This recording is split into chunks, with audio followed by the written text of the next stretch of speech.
안녕하세요. 8번째 시간입니다. 네, 3인곡만 지금 3번째 시간인데요. 이제 오늘 결사 부분하고 문제 보면 다 마무리가 될 것 같습니다. 여러분들 교재 55페이지를 펴주시면 되고요. 전 시간에 겨울 부분, 즉 본사 부분은 다 이제 정리가 됐죠. 네, 봄, 여름, 가을, 겨울 계절의 변화 순서대로 이렇게 우리가 본사의 내용을 정리를 했었고, 또 각 계절별로 이렇게 화자의 어떤 정성과 사랑이 담긴 소재들도 한 번씩 다 우리가 체크를 해봤었습니다. 자, 이제 뒤에 이어서요, 55페이지에 거기 미음 돼 있는 부분이 있어요. 하라도 열두 때. 이 부분부터 마무리 부분, 마지막 부분 정리하고 문제를 보도록 하겠습니다. 자, 일단 화면에 보이시는 이 네 줄만 먼저 좀 보도록 할게요. 자, 하라도 열두 때, 한 달도 30날. 하루 12때, 한 달 30날. 그대로 받아들이시면 돼요. 근데 이제 혹시나 하루가 왜 12때지? 하루는 24시간인데 그렇게 생각하실 수도 있을 텐데요. 조선시대 때는 12때가 맞습니다. 자축인묘 진사오미 신유술해 12간지라고 하죠. 그 12간지를 가지고 시간 표시를 했기 때문에 하루가 12때가 되는 겁니다. 자, 그 다음 계속 이어서 볼게요. 적은 덧 생각 마라 이 시람 있자 하니, 잠시라도 생각, 님 생각이에요. 잠시라도 이 님 생각을 말아서 이 시름을 잊어보려 해도, 자, 그 다음 마음에 맺혀 있어 골수에 깨쳐시니, 마음에 맺혀 있어 골수는 뼛속입니다. 뼛속까지 사무쳤으니, 자, 편작이 열이오다 이 병을 어찌하리. 편작은 어휘풀이가 나와 있죠. 굉장히 뛰어난 의사라고 우리가 이렇게 받아들이면 돼요. 그냥 그러니까 편작과 같은 의사, 뛰어난 명의 이런 정도고요. 그러니까 편작 같은 명의가 열희 오다, 10명이 온다 한들 이 병을 어찌하리, 이 병을 어찌하겠는가. 그러니까 누가 와도 내 병을 못 고친다는 거죠. 그러니까 하루 한 달 시름을 한 번도 잊어본 적이 없다. 왜? 마음에 맺히고 뼈에 사무쳤기 때문에. 그래서 이 병을 누가 고쳐줄 수는 없다라는 이야기고요. 결국 이게 묶어서 우리가 이해를 해보면요, 님에 대한 그리움과 그 다음에 그 님에 대한 염려, 이런 것들을 이 화자는 지금 떨칠 수가 없다라는 이야기예요. 단 한순간도 그런 생각을 잊어본 적이 없다, 이렇게 이해하면 되고, 이걸 이제 더 확장해서 결국 작가인 송강정철이 임금을 잊어본 적이 없다, 이렇게 보시면 되겠습니다. 자, 그리고 이제 마지막 할게요. 자, 어와 내 병이야 이 님의 탓이로다. 아, 내 병이야 님의 탓이로구나. 차라리 시어디어 범납이 되오리라. 시어디어라는 말이 좀 어려운데요, 죽다라는 의미로 보시면 돼요. 그러니까 차라리 죽어서 범납이가 되겠다. 다음 곤나무 가지마다 간대 족족 안리다가, 자, 범납이가 되죠. 그렇게 해서요, 꽃나무 가지마다 간대 족족 앉았다가 향무 튄 아래로 님의 옷에 올무리라. 향기 묻은 날개로 님의 옷에 향기, 그 향기를 올무리라. 님의 옷에 그 향기를 이렇게 주고 싶다라는 거죠. 자, 마지막 님이야 날인 줄 모르셔도 내 님 조차려 하노라. 님께서야 나인 줄을 모르셔도 나는 님을 따르려고 한다. 이렇게 하면 이제 작품 전체 우리가 현대어로 한번 쭉 다 이제 보게 됐네요. 자, 마지막 부분 보니까 약간 좀 임팩트 있는 내용은 그거죠. 죽어서 뭐 님을 따르겠다. 근데 뭐 님이 난 줄 몰라도 나는 어떻게든 님을 따라가겠다. 막 죽어서라도 따르겠다. 왜 이런 것들이 좀 이렇게 각인이 좀 됐을 거예요. 내용상 이제 그런 부분들이 당연히 중요하겠고요. 자, 이제 좀 더 구체적으로 몇 개 좀 살펴볼게요. 일단 범나비는 화자가 죽어서 되는 대상이니 당연히 화자의 분신입니다. 죽어서라도 님을 만나고 싶다, 죽어서 나비가 되어서라도 님 곁에 가고 싶어, 화자의 분신. 그리고 이제 그 죽어서라도 만나겠다는 게 뭐 마지막에도 한 번 더 설명하겠지만 어떻게든 님을 만나고 싶다라는 의지, 또 일편단심, 우리가 이렇게 이해해 볼 수 있고요. 그 다음 범나비가 된 화자가 님한테 뭘 전해주고 싶냐면 향이에요. 향기 묻은 날개요. 범나비가 돼서 꽃나무에 앉았다가 향기가 묻으면 그 향기를 난 님한테 줄 거야. 그러니까 이것도 화자가 결국 님한테 전달해 주는 거잖아요. 그러니까 화자가 왜 님한테 향기를 주려 할까? 그러니까 이 향기라는 건 결국 화자의 마음이죠. 내 마음이 변치 않다. 나의 변함없는 사랑을 내가 이렇게 죽어서 나비가 돼서라도 난 님한테 어떻게든 나는 알려주고 싶어. 네.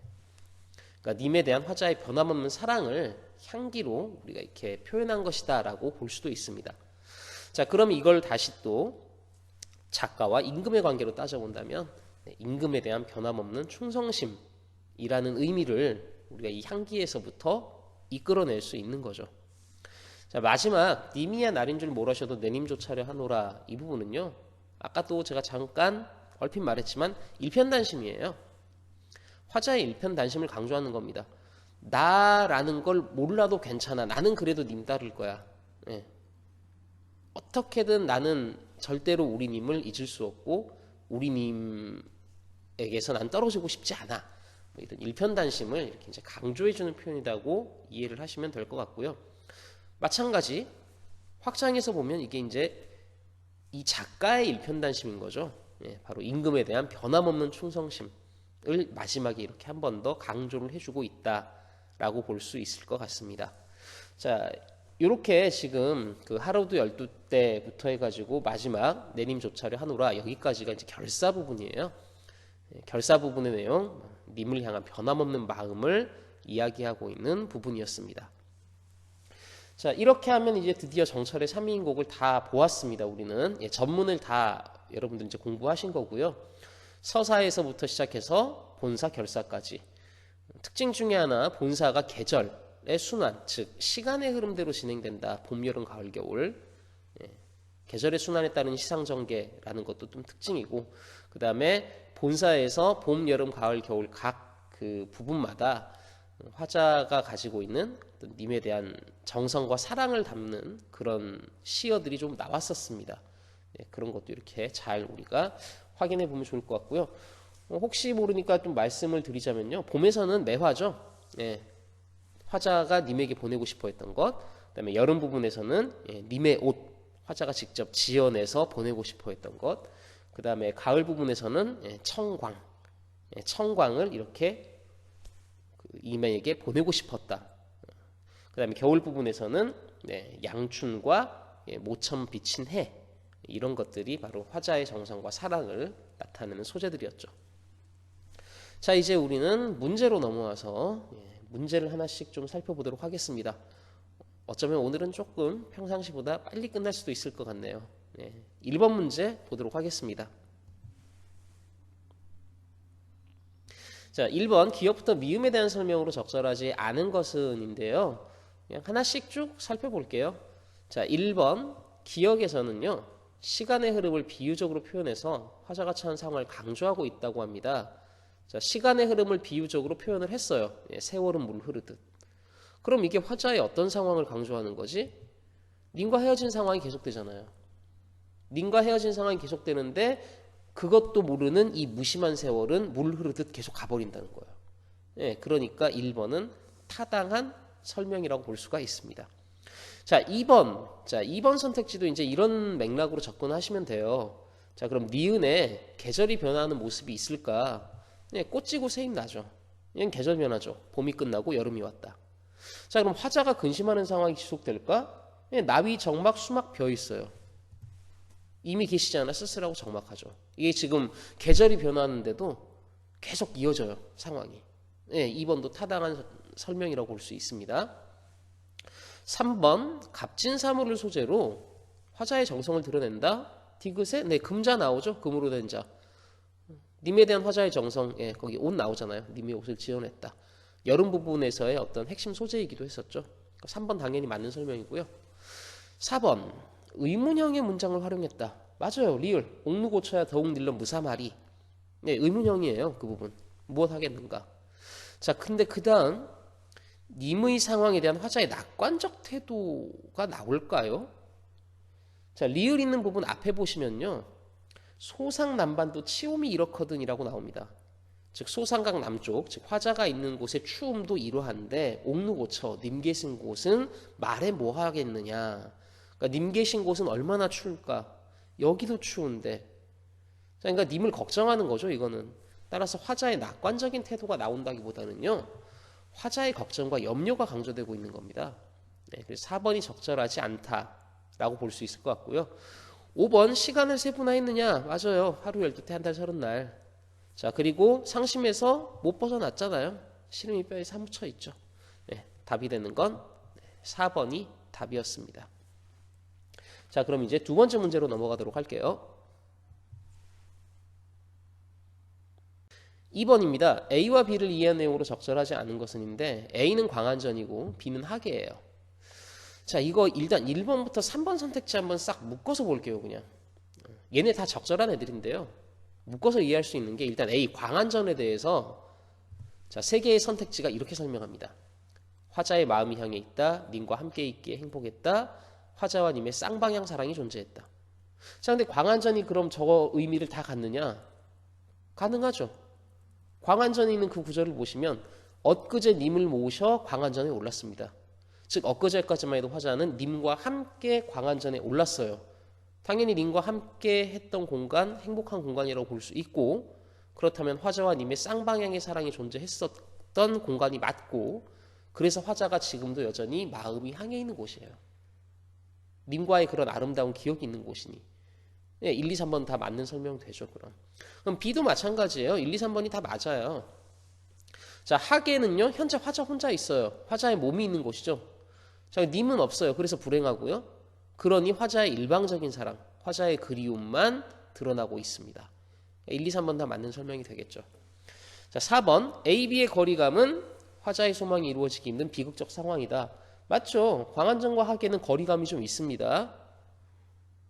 그 부분에서 잘 안 느껴질 수도 있겠지만요. 일단 제가 설명을 할 때 하계는 저기 이제 속세, 네. 뭐 그런 의미도 있었고, 그 다음에 이 작품 전체를 이제 여러분들 다 보셨잖아요. 그럼 그 여름 부분에서 저기 천리말리 머나먼 길, 뭐 천리말리 길을 누가 찾아갈까라는 구절이 나옵니다. 그러니까 A와 B는 당연히 거리감이 있고, 그 거리감만큼 화자와 님이 지금 만날 수 없다. 그러니까 소망이 이루어지기 힘든 비극적 상황이다. 4번은 당연히 맞는 설명이 됩니다. 자, 5번이 틀렸는데요. 5번에서 틀린 건 A에 대한 설명이 안 맞아요. 광안전이라는 공간이요, 화자가 자신의 소원을 이루려고 현실을 초국했던 공간은 아닙니다. 왜냐하면 A는 앞에 1, 2, 3번에도 나와 있지만요, 화자의 소망이 이루어졌던 공간이에요. 님과의 사랑이 존재했던 곳. 그러니까 광안전에서 굳이 현실을 초국할 필요는 없죠. 예, 그래서 5번이 적절하지 않은 설명이 됩니다. 답은 5번이 되는 건데, 선생님 그럼 B, 즉 하계라는 공간이 현실을 초국하는 방법을 모색을 했었나요? 이거 그냥 B도 다 틀린 거 아닌가요? 네, 그렇게 보는 학생도 있을 수 있을 것 같아요.